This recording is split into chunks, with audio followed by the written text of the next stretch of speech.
You know, Avalon, back in April, or back in June, the government talked about having a deficit, and it's ballooning. What are you hearing out there from people? Well, people are very distressed, and we are very distressed that this province has gone from an incredibly wealthy province and overnight has suddenly gone into a very enormous deficit, which is beginning to hurt Albertans immediately, as we heard yesterday. Yeah. You know, economists have warned the government in the past that resource revenue, you got to control your spending a little bit because you never know with resource revenue. Do people out there understand that? Do they talk about that?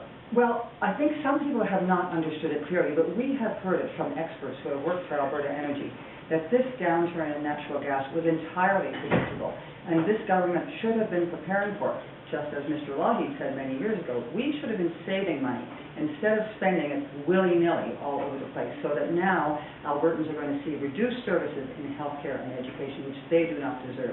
This government did not save our money. In fact, we're going to get a book today from Amazon that we'd like to present to the Premier, if he happens to be in the neighborhood, called Financial Planning for Dummies. I think this government could use some help.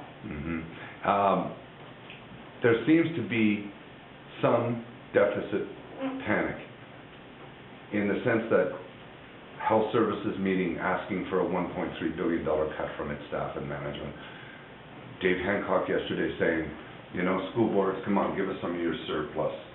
I don't know, what does that say to you? Is that really a plan to solve anything? Well, I don't think they had a plan in the first place. I mean, our party has been saving for years. Save money. This is what you have to do. The commodities market is vulnerable to all sorts of events outside of our control, entirely outside of our control, wars, hurricanes, and so forth. So this government has made no plan for the future of our children and grandchildren, and that is very distressing.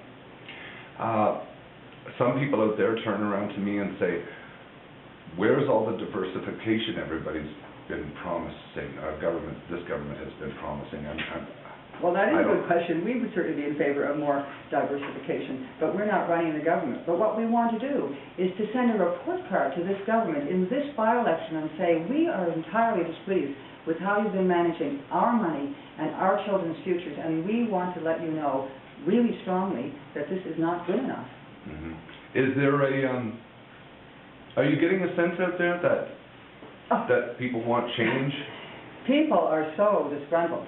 People who've been conservative all their lives are disgruntled. Some of them don't know which way to go with their vote, but they all say, I'm not voting for this conservative government. Conservatives who've been that way all their lives have said, this government isn't even conservative. They haven't been conserving our money or our future. Do you get a sense that, well, I won't say a sense that, there's an opportunity to send some kind of message here. You must be hearing that. Absolutely. People want to send a message, and they need to vote for me because I ran second to Mr. Stevens the last time. We have a team of very fine people in the legislature already, and we are the team that's going to go over the top in this election. And this is a very strong conservative riding, though. I mean... Well, it is, but conservatives are pretty smart about money, and if they look at the people that have been representing them, they'll see that they haven't been very well represented. That's great, Avalon. That's all I need. Thank you so much. Thanks.